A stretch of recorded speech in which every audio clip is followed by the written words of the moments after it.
తమిళ రాజకీయాల్లోకి వెళ్తే జైలుకి వెళ్ళినా చిన్నమ్మ కష్టాలు మాత్రం తీరటం లేదు.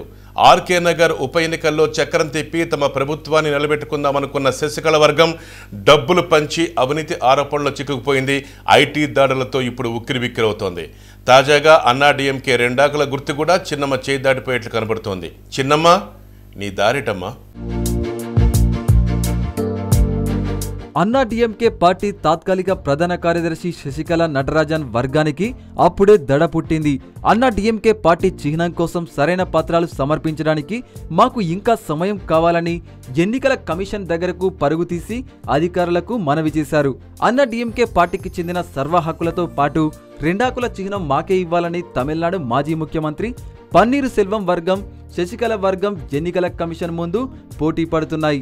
ఈ నెల 17వ తేదీలోపు రెండు వర్గాల్లో ఎవరికో ఒకరికి రెండాకుల చిహ్నం కేటాయించాలని ఎన్నికల కమిషన్ నిర్ణయించింది.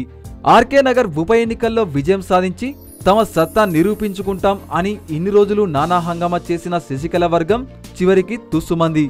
ఆర్కే నగర్ ఉప ఎన్నికలు రద్దు కావడంతో ఇప్పుడు వారి పరిస్థితి చేతులు కాలిన తరువాత ఆకులు పట్టుకున్నట్లు అయ్యింది.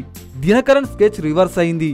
తమ వర్గంలోని నాయకుల సహకారంతో తమిళనాడు రాష్ట్ర వ్యాప్తంగా 10 లక్షల మంది అన్నా డీఎంకే పార్టీ కార్యకర్తల దగ్గర సంతకాలు చేయించి ఎన్నికల కమిషన్ ముందు బల నిరూపణ చేసుకోవాలని టీటీవీ దినకరన్ ప్లాన్ చేశారు. అయితే చివరి నిమిషంలో అది కాస్త రివర్స్ అయింది.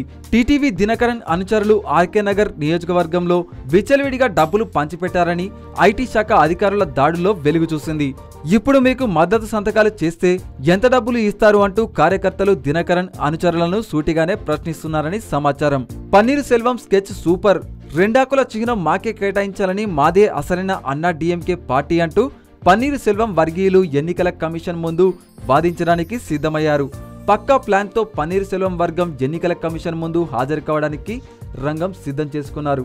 తమకు 8 వారాల గడువు ఇస్తే పూర్తి ఆధారాలతో మీ ముందుకు వస్తామని, ఆ అవకాశం కల్పించాలని శశికళ వర్గం ఎన్నికల కమిషన్కు మనవి చేసింది. అయితే అన్ని రోజులు అవకాశం ఇచ్చే ఆస్కారం లేదని, పన్నీరు సెల్వం వర్గం అభ్యంతరం వ్యక్తం చేసే అవకాశం ఉందని రాజకీయ విశ్లేషకులు అంటున్నారు.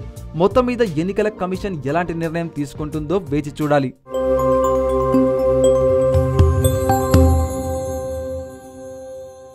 హాయ్ యోయో వ్యూవర్స్, సబ్స్క్రైబ్ చేసేటప్పుడు అక్కడ ఉండే గంట సింబల్ను ప్రెస్ చేయడం మర్చిపోవద్దు.